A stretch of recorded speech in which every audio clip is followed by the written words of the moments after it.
Hello students, तो हमारे जे advance के पीवाईक्यू की सॉल्यूशन की सीरीज में आज हम एक क्वेश्चन लाए जो कि 2021 से है। और अगर आपको मेरे सॉल्यूशन अच्छे लग रहे हैं तो please subscribe the channel and hit the like button.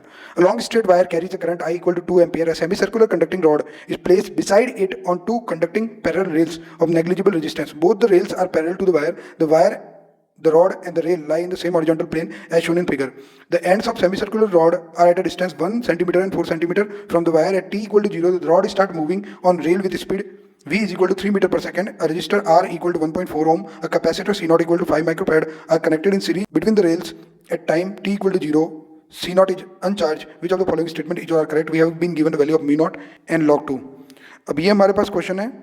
तो हमारे पास तीन चीज़ें हैं, एक तो वायर है, एक ये दो रेल है हमारे पास, एक हमारे पास ये एक सेमी सर्कुलर कंडक्टिंग रॉड है। थोड़ा मैंने डायग्राम मॉडिफाई कर दिया, मैं वापस क्लियर कर देता हूँ। तो ये हमारे पास एक सेमी सर्कुलर कंडक्टिंग रॉड है, कंडक्टिंग रॉड जिसका, ठीक है भाई, इन सब का जो रेजिस्टेंस है वो नेग्लिजिबल है।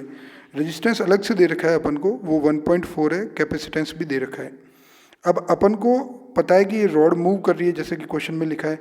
अपन को बताना है कि कितना, एक तो मैक्सिमम करंट और मैक्सिमम चार्ज पूछा है यहाँ पे।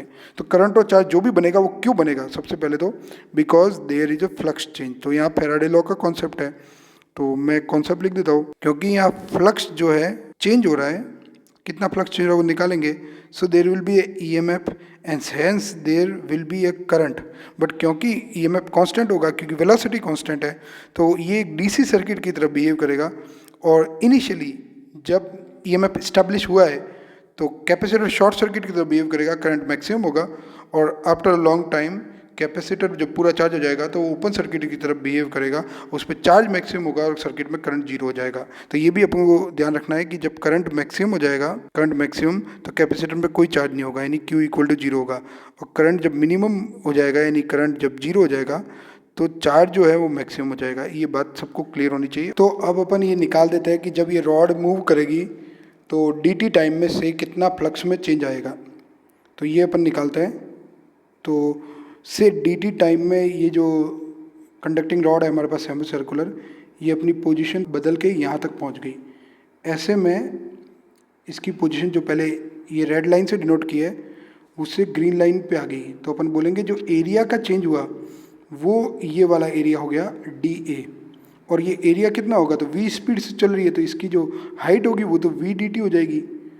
और इसका जो लेंथ है ये 3 सेंटीमीटर है। ऑल्दो क्योंकि डिस्टेंस के अकॉर्डिंग मैग्नेटिक फील्ड तो अलग अलग है, तो हमको यहाँ इंटीग्रेशन करना पड़ेगा। तो सपोज हम x डिस्टेंस पे वायर से एक हल्की सी स्ट्रिप ले लेते हैं जिसकी लंबाई dx है, और अपन इसमें फ्लक्स चेंज निकालते हैं। तो flux change through the loop in dt time, तो वो हो जाएगा d phi is equal to b dot da। b अगर वायर का b देखेंगे तो स्क्रीन के अंदर की तरफ है, एरिया भी स्क्रीन के अंदर की तरफ ले सकते हैं अपन। तो b और a तो सेम डायरेक्शन में, तो b da हो जाएगा।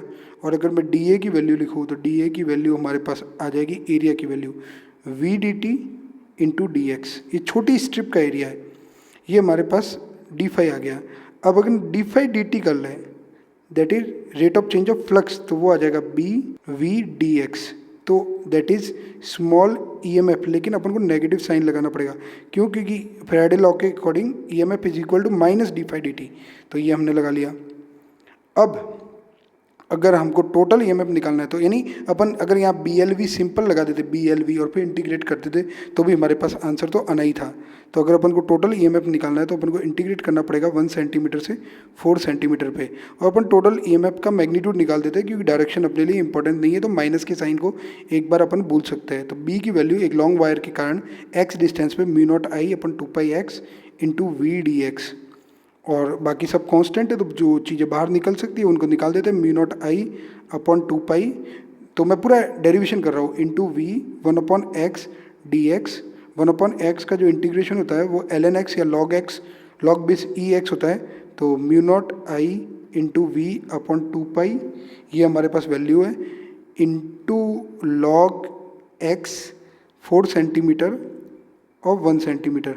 ये अपर लिमिट और लोअर लिमिट जब पुट करेंगे तो log 4 centimetre minus log 1 centimetre आएगा। इसको अपन लिख सकते हैं log 4 बाय 1 सेंटीमीटर। तो सेंटीमीटर तो कट जाएगा तो log 4 आ जाएगा अपने पास। तो अपन लिखते हैं इसको mu naught I into v upon 2 pi into log 4। और log 4 को अपन लिख सकते हैं 2 की पावर 2। और हमारे पास प्रॉपर्टी होती है log m की power n equal to n log m।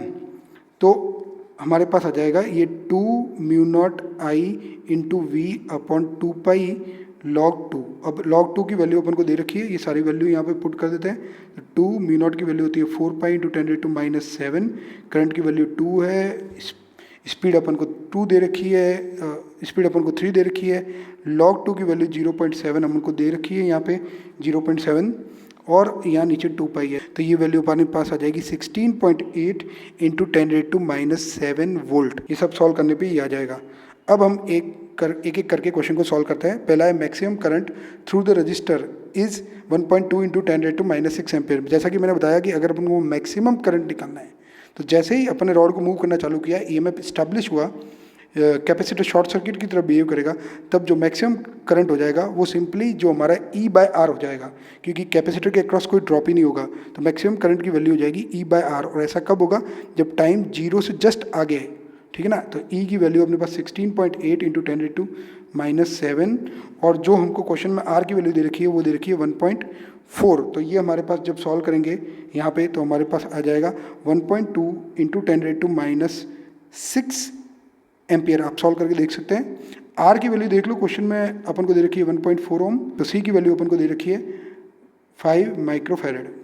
अब अपन को बोला है तो पहला ऑप्शन तो सही हो गया, सेकंड ऑब्वियसली गलत हो गया क्योंकि सेम चीज़ पूछी है लेकिन वैल्यू अलग दे रखी है। अब मैक्सिमम चार्ज ऑन कैपेसिटर, तो मैक्सिमम चार्ज ऑन कैपेसिटर कब होगा? जब सारा वोल्टेज कैपेसिटर के अक्रॉस हो, यानी स्टेडी स्टेट हो।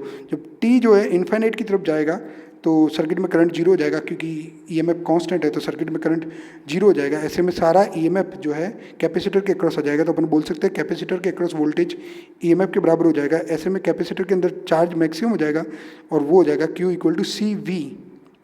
तो ये हो जाएगा C इंटू ई, और C की वैल्यू 5 माइक्रो इंटू 10⁻⁻⁶ होता है। E की वैल्यू अपन को दे रखी है 16.8 इंटू 10⁻⁷। अगर इस वैल्यू को अपन सॉल्व करें तो हमारे पास आ जाएगा 8.4 इंटू 10⁻12 coulomb. Required answer C option. तो डी ऑटोमेटिकली गलत हो जाएगा। If you have any doubt write it in the comments, I will surely answer it.